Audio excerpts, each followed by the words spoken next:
Luxury watches are often synonymous with timeless elegance, from their mirror-like finish to their precisely designed dials. These watches exude sophistication, quality, and style, but today makers of these high-end timepieces are facing a crisis. Demand for these prized possessions is plummeting, and the hardest hit are those from Switzerland. The country is one of the largest producers of luxury watches in the world.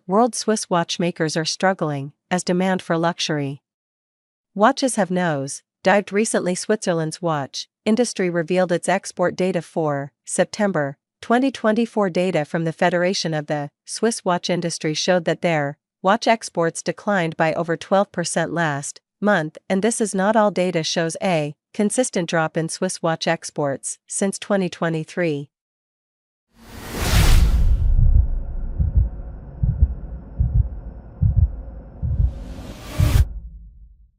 This decline is concerning for the luxury watch industry, since Switzerland is a major producer of high-value watches. The average price of a Swiss watch is around $1,500, while watches from China, which is the largest producer in terms of quantity, costs an average of $5. The Central European nation is also the home to some of the most famous watch brands like Rolex, Swatch and Philippe. What is behind this fall? According to the Federation of the Swiss watch industry, the sharp decline in demand was seen in two key markets, China and Hong Kong, 50% and 34% respectively, while demand also declined in the UK and Singapore. They were not as bad as the Chinese market. Let's try to find out why. Like every other sector, the downturn in 2020 was due to the COVID-19 pandemic. Exports for Swiss watches dropped by over 21%. However, the sector saw a rebound in 2021 as post-pandemic demand surged. The year 2021 brought a 31% surge in exports for the Swiss watch manufacturers.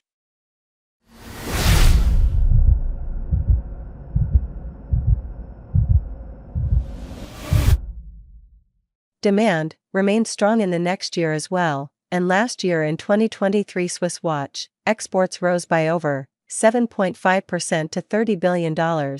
However, it was evident that demand had started to cool down by December 2023. The exports of Swiss watches continue to decline further. It failed to pick up even this year. In fact, the decline only became steeper. Data shows a record fall in June and September 2024. The slump in demand this year has hit some key firms like the Swatch Group. It owns some of the biggest brands like Lin, Omega, Brie and Tissot, among others. In the first 6 months of 2024, the firm saw its sales decline by over 14%. What was surprising was that sales in other parts of the world remained at 2023 levels, but in China they dropped to a record low. Luxury brands Brigade Blanc, Pan and Omega were hit hard by the slump. Richemont Group, the other Swiss giant, which owns Kerr JLC, IWC and Aeon, also saw its sales go down by 1% between April and June 2024.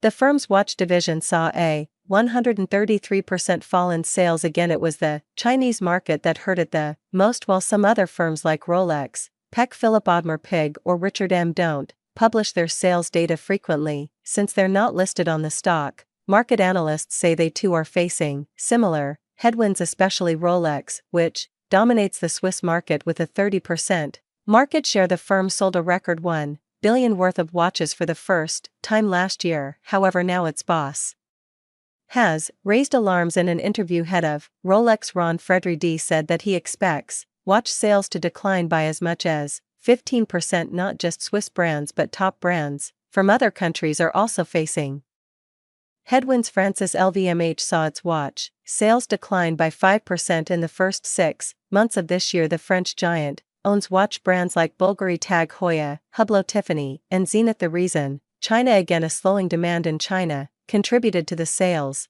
decline. The situation for the Swiss watchmakers is getting so bad that some of them have resorted to furloughs. Sane Group, which owns brands like Girard, Perregaux, and UIS Nardin, recently said that it will send about 320 workers on leave without pay. But why did the Chinese market slump hit the industry so hard? Data shows that in the last few years Chinese consumers have become the key driving force of the luxury market, including watches. Wealthy Chinese consumers who once saw luxury watches as symbols of status and success are now scaling back their spending. Experts say this is due to a combination of economic headwinds, including a sluggish post-pandemic recovery and weak consumer confidence.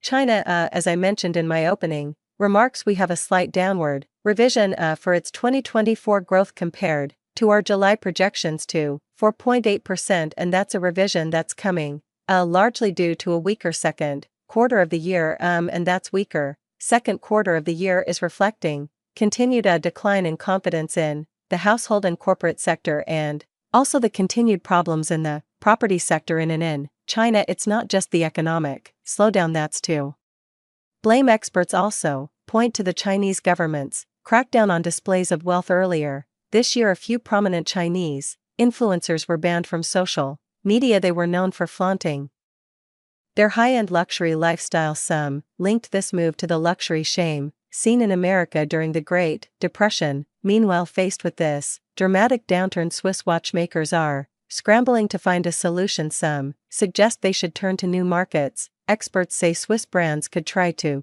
tap into regions with growing middle classes and a rising demand for luxury goods. 1% report by Dio said that India could be one such place, but in the meantime the watch industry is grappling with excess inventory, price cuts, and reduced consumer interest. As 2024 comes to a close, the industry's fate remains uncertain. Once the kings of the luxury market, Swiss watchmakers now face a difficult journey ahead.